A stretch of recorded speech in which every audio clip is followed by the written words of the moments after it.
У Беларусі зменена працоўнае заканадаўства. Страйкі забаронены, за заклікі да страйку будзе звальненне. Але на што гэта можа паўплываць? Я Святлана Калінкіна, а тэму абмяркоўваем разам з лідарам незалежных прафсаюзам Геннадзем Фядынічым. Вітаю вас. Дзень добры. Спадар Геннадзь, калі адкрыць некаторыя інтэрнэт-рэсурсы, то амаль штодня можна ўбачыць заклікі людзей, якія з'ехалі з Беларусі, заклікі да страйку.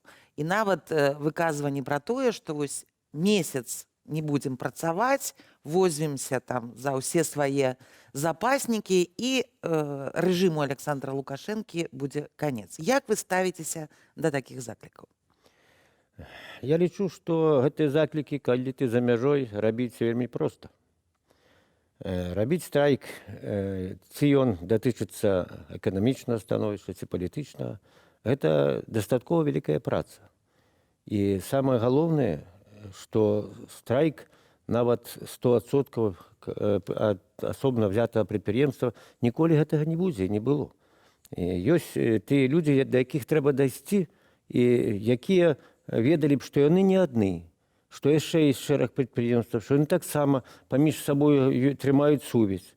Но гэтага і 26-го не было. Я таксама гаварыў, што гэты заклікі проста так, я лічу, што мы на той момант шэраг людзей падставілі.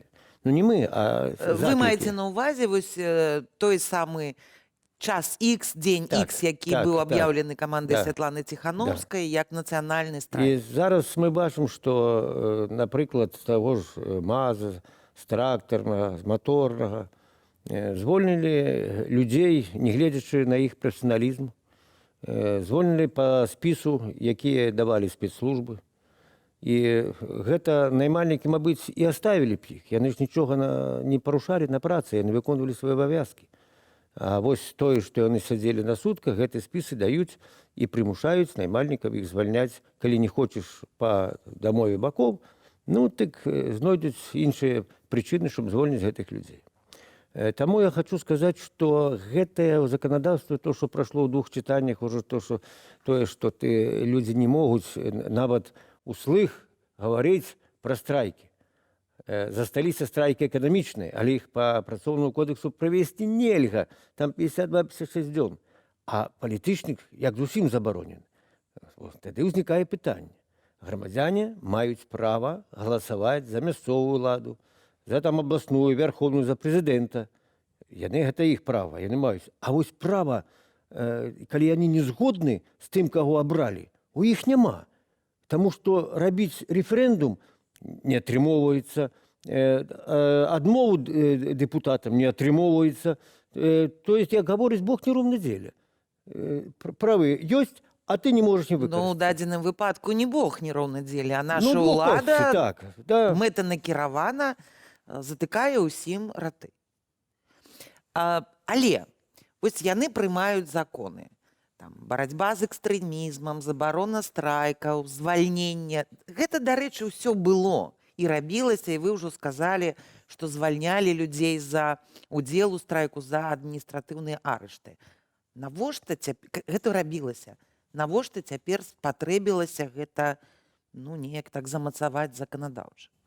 Гэта таму, што калі ў эканоміцы няма парадку, калі эканоміка будзе з кожным днём мінусаваць, то у гэтай улады яны не застаецца нічога, як закручваць гэтай гайкі. У тым ліку і ў заканадаўстве. Калі ёсць розум, ёсць магчымасць, займайцеся эканомікай. Калі эканоміка нармалёва, ніхто ж выступаць не будзе, таму што шмат людзей задаволены будуць. А зараз гэты ўнутраны пратэст, ён застаўся. Ён нікуды не зышоў. Я вось нядаўна аб'ехаў рэгіёны, размаўляў, так, часть людзей, частка ёсць, яны запалоханы гэтымі рэпрэсіямі. Але ж яны зараз гавораць, мы не будзем проста так выходзіць, щоб плаціць гэтыя штрафы па 60-80 базавых, як у Бабруйску, за фотаздымак з БЧБ гэтым сцягам 80 базавых. Вы што, з глузду з'ехалі? За гэта ж прыйдзе час, прыйдзе адказваць. А жанчына, якая стаяла радам, яна зусім не пры справах, 60 базавых. То есть такое ўражанне, што зверху ўлада дала карт-бланш мясцовым уладам, рабіце, а мы вас прыкрыем. Кожны выслужваецца, але вось пра выпадак, які вы прывялі. Людзі кажуць, мы не будзем выходзіць. Чаму? Яны баяцца ці яны не бачаць нейкай мэты канкрэтнай? Мэта у іх, безумоўна, ёсць. Што людзі гавораць? Што сёння патрэбен цэнтр у Беларусі. Магчыма, за якім людзі паверылі б, яны гэтай інфармацыі яны не маюць, таму што гэта на сённяшні дзень не зроблена. Ёсць Координаційны савет, там появились Латушка сваё, там Цепкала нешта сваё будзе рабіць, завтра некі там яшчэ Іванов зробіць сваё. Гэта недапушчальна. Таму што зараз людзі гавораць. Безумоўна, лепшы варыянт гэта пайсці з гэтай уладай на перамовы. Таму што досыць здзекавацца над людзьмі. Чым гэта, першае, як пайсці на перамовы? Ну от калі б гэта было зроблена і гэта структура была умацавана хоць чыста там пратакольна, што яна ёсць, можна было б, безумоўна, тады ціск на ўладу, щоб пашлі на перамовы.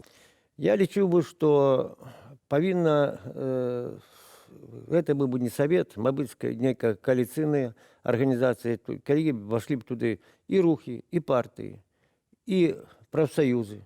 Нейкая такая аб'яднаная апазіцыя. Аб'яднаная апазіцыя, якая мае, безумоўна, канструктыў, якая здольна прапанаваць рэчы, якія сёння вельмі хвалююць і людзей, як у эканамічным, так і ў палітычным плане. І праз гэту структуру уладзе было б вельмі цяжка адмовіцца. Таму што яна зараз гаворыць, крымінальная справа з Ціхановскай, што мы будзем з ёй размаўляць, калі это крымінальная справа там. Яны могуць крымінальную справу супраць каго угодна і завтра завесці. Але ж калі, щоб далі дазвол гэта правесці. Я думаю, што гэта будзе вельмі цяжка правесці. Таму што партыі зараз, яны перад перарэгістрацыяй, яны думаюць аб тым, як прайсці эту перарэгістрацыю, гэта праблемна будзе. Але ж гэта павінна быць. Улада робіць выгляд, што апазіцыі ў краіне няма. Што ёсць там некаторыя і тыя з'ехалі за мяжу. Калі будзе ўлада рабіць, што няма апазіцыі, то народ будзе рабіць, што няма ўлады. Гэта шлях у нікуды. Страйкі, санкцыі, пра іх і гаворыцца, каб прымусіць уладу да дыялогу з грамадствам. Я лічу, што гэтыя ўсе санкцыі, якія менавіта там па фізічных асобах, яны не робяць тое, што павінны рабіць. Чым прымусіць? Чым прымусіць? Я лічу бы, што папярэдзіць нашу ўладу. Калі вы не ідзеце, мы ж не павінны вас ціснуць, па якім пунктам трэба безмоўна дамовіцца. Но вы павінны ісці на перамовы. Калі не, то, безумоўна, магчыма, пытанне разглядзець, включыць у план SWIFT. Карацей, усё ж такі санкцыі.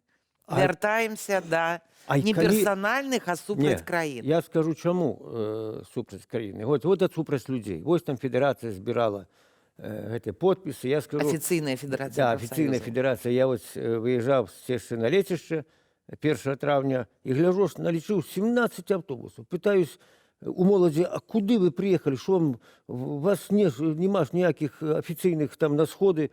Яны не ведалі, куды яны прыехалі.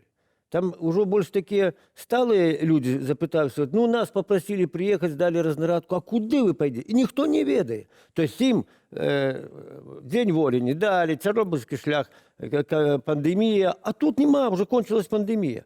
Так я лічу, што пакуль улады будуць... Гэта вось гэтыя мітынгі ля амбасады США супраць санкцый, так, калі будуць выбіраць, што сёння іх падтрымоўвае, і я лічу, што яны самі это гавораць, што ёсць маўклівая большасць.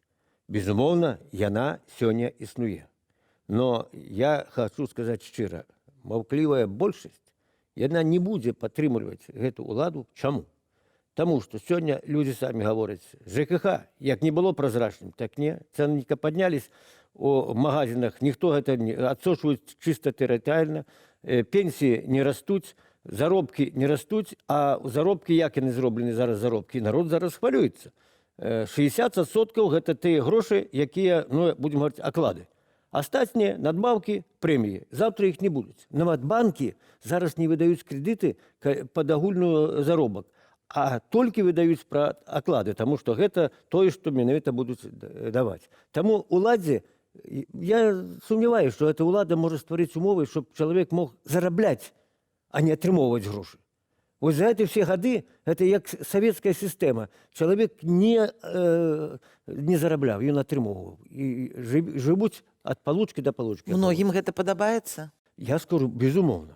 Частка людзей ёсць, якім усё роўна, што заўтра будзе, абы дзень да вечара. І галоўнае, щоб штосьці было, шчыра, і выпіць, і штосьці прыкусіць. А далей ніхто аб гэтым не думае. Я скажу, што ёсць частка тая, якая, безумоўна, думае і пра дзяцей, і пра сабе, і што будзе заўтра. І я лічу, што тыя круглыя сталы, якія рабіла ўлада, гэта не круглыя, это якісь нейкія сумныя круглыя сталы. Калі ўлада хоча пачуць правду тую, што думае народ, і прапановы канкрэтныя, яна павінна сказаць, што добра, фарміруйце сваю кааліцыю, давайце свае прапановы, і будзем гэта пытанне Чаму вы лічыце, што ўлада хоча пачуць? У мяне ўражанне, што ўлада нічога і нікога не хоча чуць. Яна хоча, каб усе змірыліся, дзякавалі Богу, што раніца ёсць, вечар ёсць, Лукашэнку, дзякавалі Лукашэнку, а не Богу, што ёсць раніца, вечар, зіма, лета. І ўсё, і маўчалі, працавалі ды маўчалі. Зараз ідзе ўсё да таго, што праца, хата, праца, праца, хата. Все. І нікуды вось гэтых ты павінен рабіць. Ну, гэта, я скажу, што, прабачце, это трошки напамінае гета. І Беларусь таксама, не пабаюсь гэтага слова. Но такого ж, чым больш будуць гэты гайкі завічвацца ці сілавікамі, ці іншымі структурамі спецыяльнымі, гэта ж, людзі будуць ще цярпець. Но я лічу, што калі зараз уже стала больш сямей, якім не хапае гэтых грошай, якія яны атрымоўваюць, і гэта ёсць уже скандалы ў сем'ях, гэта ж трэба плаціць, а тых, хто набраў крэдытаў, не могуць гэта аддаць. І гэта ўсё людзей узюшвае. Улада зараз на это не звяртае ніякай увагі. Вось далі карт-бланш сілавікам, утаймоўваецца гэты народ. Таму што калі утаймуем, мы яшчэ пратрымаемся пры ўладзе. Ніхто ж не заклікае сёння, што давайце мы знішчым уладу. Які тэрарызм, які экстрэмізм? Можна знайсці ў любой краіне ў нашых там адмарозкаў 10-15 такіх, безумоўна. Вы ж, людзі хочуць гэта зрабіць шчыра. Людзі хочуць гэта зрабіць мірна, но яны хочуць гэта зрабіць. І, безумоўна, я лічу, што прыйдзе ўлада новая, і будуць гэтыя рэформы. А вось тыя, якія вы гаворыце, задаволены, як яны будуць незадаволены тым, што яны зараз трэба працаваць, зарабляць грошы, а не атрымоўваць. А гэта ж будзе, як калісьці пра Савецкі Саюз гаварылі, што там тоже нешта было добрае, так будуць спамінаць. Так вось, гэта трэба рыхтаваць грамадства да таго, што яна, большая разумная частка, вытрымала гэты пераходны перыяд. Ён будзе вельмі цяжкі для Беларусі, безумоўна. Яшчэ скажу, што тых факт такі, як на МАЗе. Ужо людзей тых, якіх выгналі з працы, запрашаюць на працу. Яны ж кваліфіцыраваныя спецыялісты. Але ж яшчэ з адным такім прапановай. Мы вам раім уступіць у рэп. Яны говорять, а з якога... У ваш незалежны прафсаюз? А з якога так пераляку мы павінны туды вступаць? А щоб потым нам дакладалі, што ў рэпе робіцца. От такога раней яшчэ не было. Калі рэп прадстаўляе для ўлады нейкую такую, ці баяцца, не трэба нас баяцца. І людзі нас прыходзяць і будуць прыходзіць кожны дзень. Трэба баяцца, яны зараз будуць самі сабе баяцца, таму што натварылі столькі, што так проста гэта не разграбеш. Ну што ж, дзякуй за размову. Сапраўды, зараз у Беларусі сітуацыя вельмі складаная. Улады хочуць, каб мы працавалі, маўчалі, мелі толькі абавязкі і аніякіх правоў, але, як сказаў сённяшні госць, гэта вельмі падобна на гета ці на працоўныя лагеры. І так дакладна не будзе. Я Святлана Калінкіна, госцем размовы быў Геннадзь Фядыніч, і сустракаемся на Белсаце.